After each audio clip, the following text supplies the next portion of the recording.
Hi, I'm Tobias and I'm the LGBT plus officer at NUSU. Hi, I'm Sean and I'm the Feminist Society President. We're going to be talking about mental health issues within the LGBT plus community today.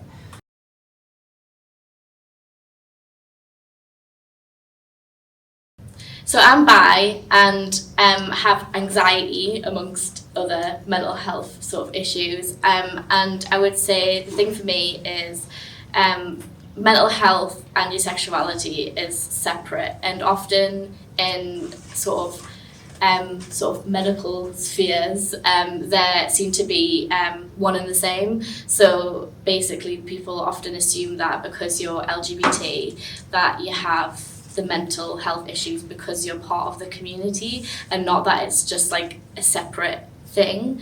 I would say that as well, my anxieties are kind of exacerbated when I go into queer spaces because often I don't feel queer enough. For me, so I have a diagnosis of general anxiety disorder and low levels of depression, but my issues mostly stem away from me being LGBT plus and being gay, but the fact that at some points being LGBT can make my symptoms worse because of, again, like you said, with queer spaces being quite overwhelming at points, and the pressure and social pressure of being involved within drinking culture. The fact that you're also surrounded by sometimes a lot of people with mental health issues and different varying degrees of mental health issues, and it sort of puts it all into a compressed chamber, if you get what I mean, where it can sort of sometimes get a bit toxic or feed on each other. So yeah.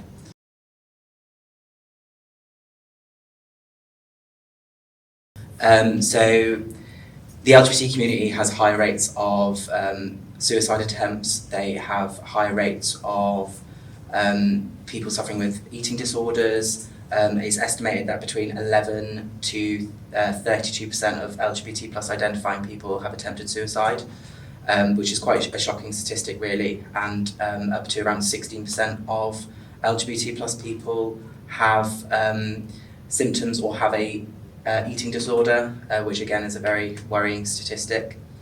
So that's kind of like related to like homophobia, biphobia, transphobia that people face in the community.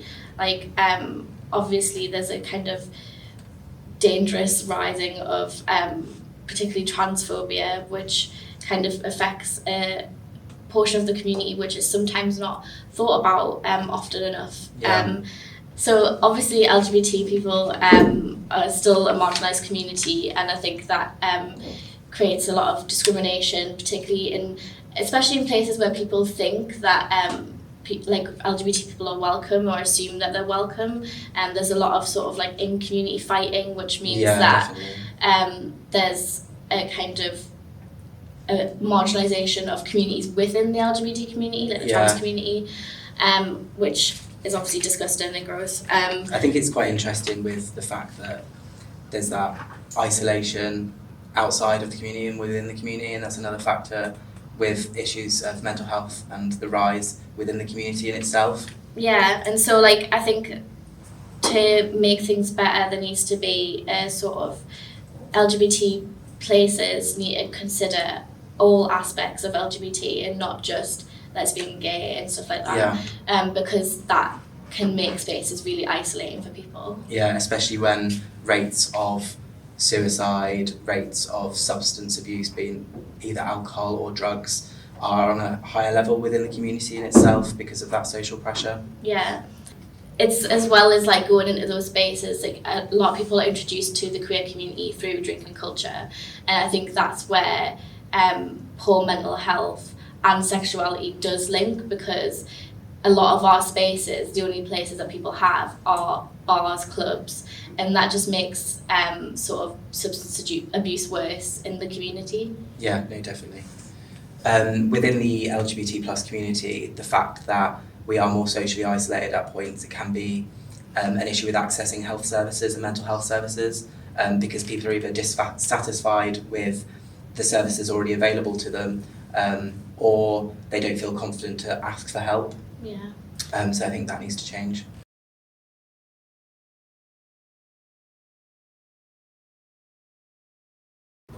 I think, like I said, there needs to be sort of protections made within LGBT spaces, but also we need to stick together as a community in places that we know we aren't welcome as a community. I think we need to move away from, I think people already have started moving away from drinking culture, but I think we need to move away from drinking culture because then it creates a divide between people who go to those places but people who don't as well. Yeah, I think that's quite interesting because I think we need to find alternative LGBT plus spaces, and I think specialist LGBT plus resources are vital. I was in Darlington a couple of weeks ago, and they have a specific LGBT plus resource centre that offers mental health advice for LGBT plus people, and I think more cities and more isolated communities should have those centres available, and with cutbacks it can be a bit more difficult to set up, but I think it's vital for protecting the health of the marginalised community. Do you think that the LGBT community, there's a pre-existing stigma that everyone who's LGBT has mental health, so I think as a community we should probably move away from an idea, but also as a society, that all LGBT people have mental health issues because they're LGBT, and see it more as it's more of an interlinking factor. Yeah, and I think as well we need to kind of address the fact that if we are kind of acknowledging that a lot of LGBT people have mental health issues, that places such as universities and things need to do more to support the LGBT community in the sense that we need to get LGBT counsellors and things and properly funded services, which means that people are able to access them and there's people there that understand their situation. No, definitely. I think in the past when I've had counselling, the issue has been, when do I bring up the fact that I'm LGBT, because you're worried that they'll fixate on that. Well, there's a stigma, isn't there? The stigma that comes with it, and that creates the fear, the tension between you and the person who you want to be like able to tell everything to, but there's also like a part that you keep hidden because you could stigmatise your whole therapy or counselling. No, definitely. I think so.